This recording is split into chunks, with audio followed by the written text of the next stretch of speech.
نبی پاک علیہ السلام کی جو محبت ہے نا، وہ انسان کے لیے زندگی کو آسان کر دیتی ہے۔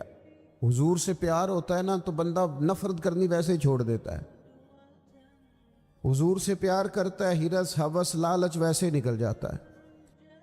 جب حضور سے محبت ہو جاتی ہے، نماز پڑھنا، درگزر کرنا، درود شریف پڑھنا، قرآن پاک پڑھنا، دین کی خدمت کرنا، حتیٰ کہ جان دینا بھی آسان ہو جاتا ہے۔ نبی پاک علیہ الصلاۃ والسلام کی محبت انسان کو کبھی بھی پریشان نہیں ہونے دیتی، الجھنے نہیں دیتی، تازہ دم رکھتا ہے حضور کا پیار۔ شرط یہ ہے کہ محبت صحیح ہو، اصلی ہو، باطن میں ہو۔ یہ آپ کے ذہن کے اندر کبھی بھی کسی بدبو کو نہیں آنے دے گی، طبیعت کو تازہ دم رکھے گی، سکون میں رہیں گی۔ لیکن نبی پاک علیہ السلام کی محبت کے کچھ تقاضے ہیں، ان تقاضوں کو سمجھنا پڑے گا۔ بالخصوص امت اس وقت جس جگہ پہ کھڑی ہے، آپ دیکھیں کہ اتنی بربریت اور اس جیتے جاگتے دیکھتے ماحول میں کہ جس میں ہر چیز کیمرے کی آنکھ دیکھ رہی ہے، اس میں اس قدر زیادہ اسرائیل کی جارحیت، اس کے جواب میں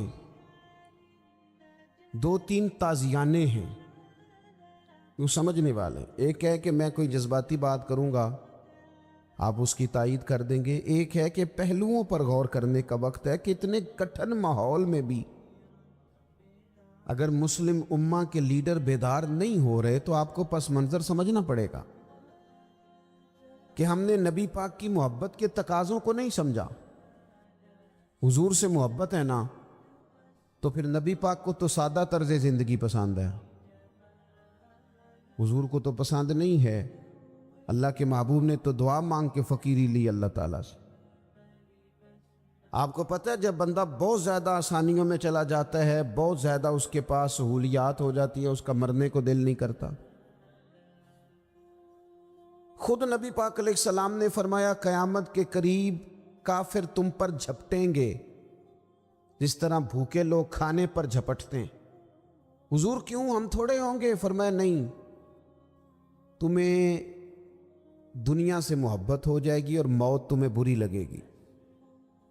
اتنے بڑے بڑے بنگلے، عالی شان محلات، کس کا چھوڑ کے مرنے کو جی چاہتا ہے معاذ اللہ۔ نبی پاک کی محبت کا تقاضا سمجھو، ایسا نہیں کہ وہاں دولت آئی نہیں۔ حضور تو فرماتے ہیں کہ اللہ نے خزانوں کی کنجیاں میرے ہاتھ میں رکھ دی ہیں، لیکن میں نے عرض کیا مالک ایک وقت روٹی دینا اور ایک وقت کا فاقہ دینا۔ کنجیاں خزانوں کی اللہ نے دی۔ جب تک آپ اپنا طرز زندگی، یہ جو بہت دنیا کا پیار ہے نا، بہت زیادہ مرنے کی ہرس، یہ بہت زیادہ جینے کی ہرس، تو اللہ تعالیٰ نے قرآن پاک میں یہودیوں کا طریقہ بیان کیا کہ وہ کبھی مرنے کی تمنا نہیں کریں گے کیونکہ جینے کی ہرس رکھتے ہیں۔ نبی پاک علیہ السلام کے غلاموں، طرز زندگی جب تک سادہ نہیں ہوتا اور جب تک یہ دنیا کے جھمیلوں سے کسی کو دولت دے کر پیچھے کر دیا جاتا ہے، کسی کو عہدہ دے کر چپ کرا دیا جاتا ہے، کسی کو اقتدار دے کر چپ کرا دیا جاتا ہے، رسول اللہ صلی اللہ علیہ وسلم کے سچے غلام ان ایک بات کی سمجھ آ گئی تھی کہ ہمیں ہمارے رب نے کہا ہے قل ان کنتم تحبون اللہ فاتبعونی یحببکم اللہ۔ اے محبوب آپ ان سے فرما دیں اگر رب سے محبت کرنا چاہتے ہیں تو آپ کی پیروی کریں، اللہ خود ان سے محبت فرمائے گا۔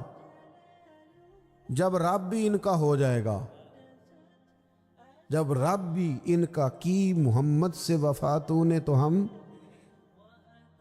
یہ جہاں چیز ہے کیا، یہ لوح و قلم تیرے ہیں، اس کا کیا مطلب ہوا؟ لوح و قلم، قلم لکھتی ہے نا تقدیریں، مقدر فیصلے، تو لوح و قلم تیرے ہیں، اس کا مطلب یہ ہے کہ پھر رب کریم تیرے اوپر فضل کرے گا اور وہ جن فیصلوں کی امت کو دیانت سے چاہت ہے، اللہ اپنے فضل سے وہ فیصلے فرمائے گا۔ جب تک زندگی حضور کی غلامی کی طرف نہیں جاتی، وہ اللہ تعالیٰ کی تائید نہیں پاتی۔ حضرت عبداللہ ابن حذافہ رضی اللہ تعالیٰ عنہ کو رومیوں نے قید کر لیا تھا، اور جب رومی آپ کو قید کر رہے تھے، پکڑ رہے تھے، جنگ میں کچھ موڑ ایسا آ گیا کہ بظاہر مسلمانوں کے قدم پیچھے ہٹ رہے تھے۔ 1000 آدمی نے، 100 آدمی نے مل کے آپ کے گرد گھیرا ڈالا اور بڑی مشکل سے آپ کو گرفتار کیا۔ جب بادشاہ کے سامنے لے گئے نا، تو بادشاہ سے اس کا سپہ سالار کہنے لگا کہ بندہ ضائع کرنے والا نہیں۔ یہ بات سمجھیں آپ، ہماری طبیعت کے مطابق جو بندہ پورا نہیں اترتا ہم ضائع کر دیتے ہیں۔ حالانکہ اگر آپ کو مخالف صف میں بندہ کام کا نظر آئے تو آپ غور فرمائیں کہ یہ ہمارے قافلہ محبت میں کیسے شامل ہو سکتا ہے، اس کے لیے جد و جہد کریں تاکہ اس سے کام لیا جا سکے۔ اس نے کہا، روم کے بادشاہ نے، بندہ ضائع کرنے والا نہیں۔ وزیر نے کہا بادشاہ سے، اس نے کہا کیا کریں؟ کچھ ایسا کریں کہ یہ معاذ اللہ ہمارے دین میں آ جائے۔ اور قرآن مجید نے واضح کہہ دیا ہے کہ یہودی اور عیسائی تم سے راضی نہیں ہو سکتے حتی تتبع ملتہم، جب تک کہ تم ان کے دین کی پیروی نہ کرو۔ ان کو کسی طریقے سے معاذ اللہ عیسائی بنایا جائے۔ تو بادشاہ کہنے لگا 2-3 چیزیں ہیں جس سے کوئی بندہ بھی خریدا جا سکتا ہے، کر لیتے ہیں بات۔ اس نے سب سے پہلے حضرت عبداللہ ابن حذافہ سے کہا کہ جتنے پیسے آپ کہیں گے آپ کو ملیں گے، آپ اس دین میں آ جائیں معاذ اللہ۔ تو حضرت عبداللہ ابن حذافہ نا، کچھ لوگ بڑے سیانے ہوتے ہیں، بردبار ہوتے ہیں، بعض باتوں پر غصہ نہیں کرتے، ہنستے ہیں۔ حضرت عبداللہ ابن حذافہ ہنس پڑے، فرمانے لگے تجھے کس نے بادشاہ بنایا؟ تو بڑا بیوقوف آدمی ہے۔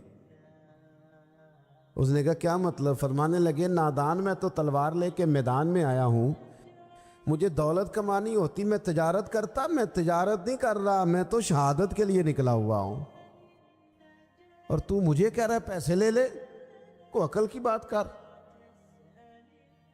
اس نے دوسری بات کی،